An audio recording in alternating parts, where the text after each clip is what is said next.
YCP అధినేత చుట్టూ కేసులు తిరుగుతున్నాయా? పక్కా ఆధారాలతో కూటమి ప్రభుత్వం అరెస్టు చేయబోతుందా?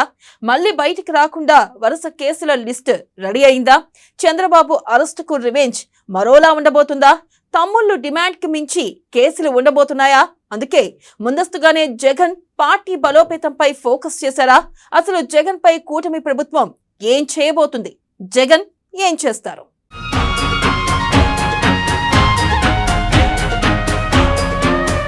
జగన్ కు మొదలైన కష్టకాలం. అష్టు దిగ్బంధనం చేసే పనిలో కూటమి సర్కార్. జగన్ చుట్టూ పుష్కలంగా కేసులు. జగన్ను అరెస్టు చేయాలని తమ్ముళ్ల డిమాండ్. మద్యం స్కామ్లో కేసులు నమోదు. పక్కా ఆధారాలతో పోలీసులు అడుగులు. జిల్లా ఇన్ఛార్జీలతో జగన్ సమావేశాలు.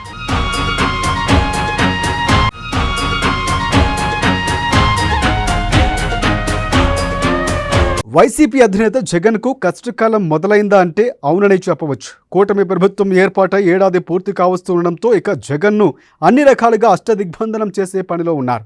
ఎటూ కదలకుండా కేసులు జగన్ను చుట్టుముట్టే అవకాశాలు పుష్కలంగా కనిపిస్తున్నాయి. టీడీపీ కార్యకర్తలు ఎప్పటి నుంచో జగన్ అరెస్టు కోసం ఎదురు చూస్తున్నారు. తమ అధినేత చంద్రబాబును నాడు స్కిల్ డెవలప్మెంట్ స్కామ్ కేసులో అరెస్టు చేసి 52 రోజుల పాటు రాజమండ్రి జైల్లో ఉంచిన ఘటనను నేటికి మరిచిపోలేకపోతున్నారు. చిన్నా చితక నాయకులు అరెస్టు చేసినప్పటికీ, వివిధ కేసులు నమోదు చేసినప్పటికీ వారు శాంతించడం లేదు.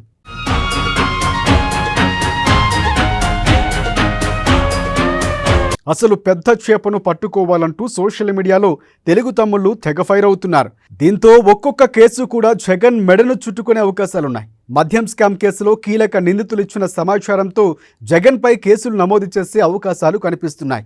ఇప్పటికే ఈ కేసులో అరెస్ట్ అయిన రాజ్ కేసిరెడ్డి ఇచ్చిన వాంగ్మూలంతో పాటుగా కస్టడీలో ఆయన చెప్పిన విషయాలతో జగన్ పై కేసు నమోదు చేయడానికి సిద్ధమవుతున్నట్లు ఒక ప్రచారం జరుగుతోంది. అయితే ఆషామాషిగా కాకుండా పక్కా ఆధారాలతో కేసు నమోదు చేయాలని పైనుంచి ఆదేశాలు వస్తూ ఉండడంతో అన్ని ఆధారాలు తీసుకున్న తరువాతనే కేసు నమోదు చేసే అవకాశం ఉంది.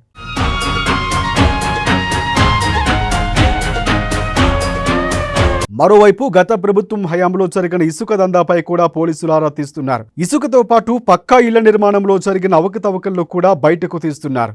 ఇక విశాఖలో పలు చోట్ల భూకబ్జాలకు పాల్పడిన విషయంపై కూడా కేసులు నమోదయ్యే అవకాశాలు ఉన్నాయి.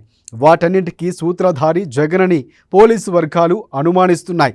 జగన్ను అరెస్టు చేయాలంటే ఒక్క కేసుతో సరిపెట్టడం కంటే వరుస కేసులు నమోదు చేస్తూ జైల్లో నుంచి బయటకు రానివ్వకుండా చేయాలన్న ఆలోచనలో ఉన్నారని తెలుస్తోంది. అందుకే అన్ని కేసుల్లో కూలంకషంగా శోధించి అందుకు సంబంధించిన ఆధారాలు పగడ్బందీగా సేకరిస్తున్నారు పోలీసులు. త్వరలోనే కేసు నమోదు చేయాలన్న ఉద్దేశంతో ఉన్నట్లు తెలుస్తోంది.